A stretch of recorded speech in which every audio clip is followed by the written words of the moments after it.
Hi, my name is Amalia Corrido. This is the lesson plan that I have prepared to explain to children of 3rd grade the food chain. In the anticipatory set, the teacher will put in one wall some pictures or names of different animals that form part of the food chain, and let the students put a paper to identify the part of the chain that they represent.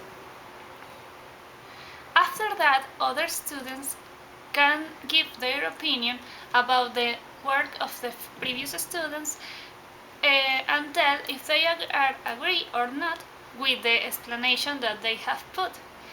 Some of them should be or could be corrected for these new students.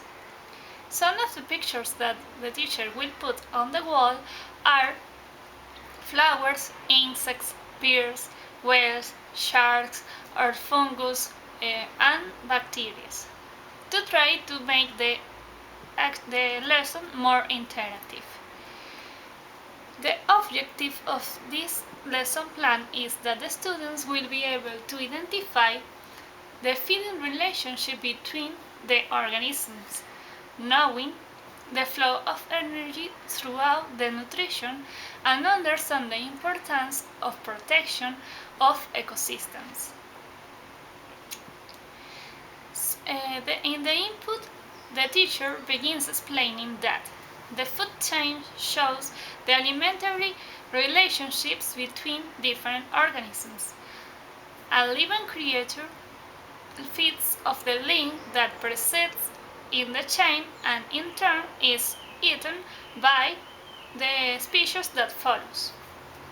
Also explain that it is a flow of energy which is started with photosynthesis and then it is transferred of an organism to another throughout the nutrition.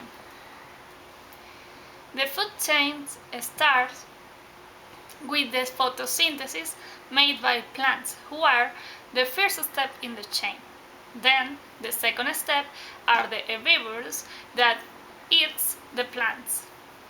Then the third step is the carnivorous, which eats the herbivores.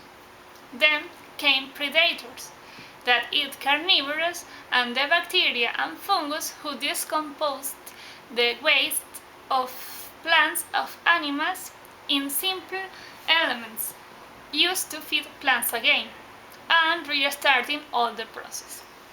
In the food chains, all beings are important, and if one species disappears, the other species will be not able to be fed. For that reason, it's really important to preserve and protect the ecosystems and their components. Some other terms that the teacher should explain are producers or autotrophs. They are the beginning of the chain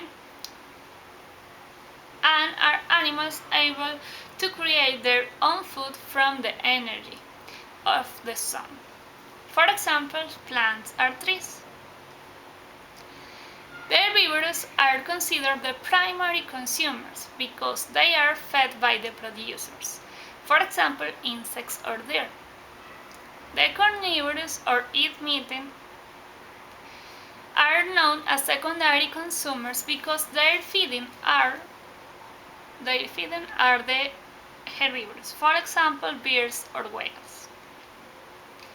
The predator species are animals or beings that show their superiority over other animals, for example, shark or fox. And the decomposer species is the last part of the chain. They're animals who decompose the waste, the plants or other animals in simple elements that are used to alimент the plants, like bacteria and fungus. For modeling, the teacher will show a pyramid with different lines, in which are different links of the food chain. For example, in the first line could be the producer, like tomatoes, plants or trees. In the second line could be the primary consumers, like deer, rabbits, birds. In the third step could be the secondary consumers, like snakes, bear, whales. And in the last part of the pyramid could be the tertiary consumers, that could be an eagle or a tiger or a lion. For guided practice, the teacher will show in the board a picture with all the elements that form part of this food chain, starting with the sun, air, water, and soil that are the primary insumes for the producer to produce all the plants.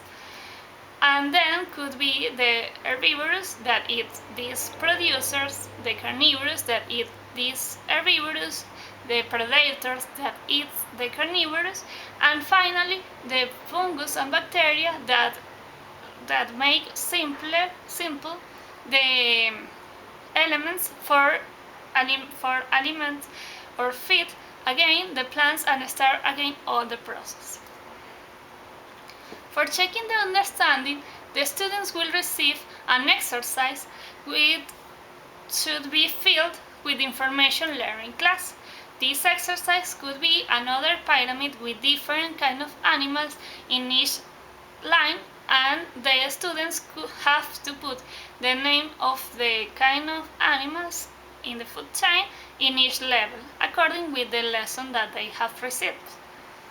For independent practice, the teacher will ask the students to stand up and go again to the board and put the pictures in the correct order,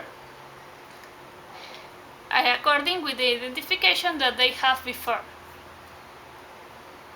And for closing, the teacher will ask the students thinking and telling other names of other animals different that they have received in the class for each step in the food chain. With this exercise, the students can show their knowledge, vocabulary, and comprehension of the topic. This explanation could be in a PowerPoint that I will send you attached with this presentation. Best regards.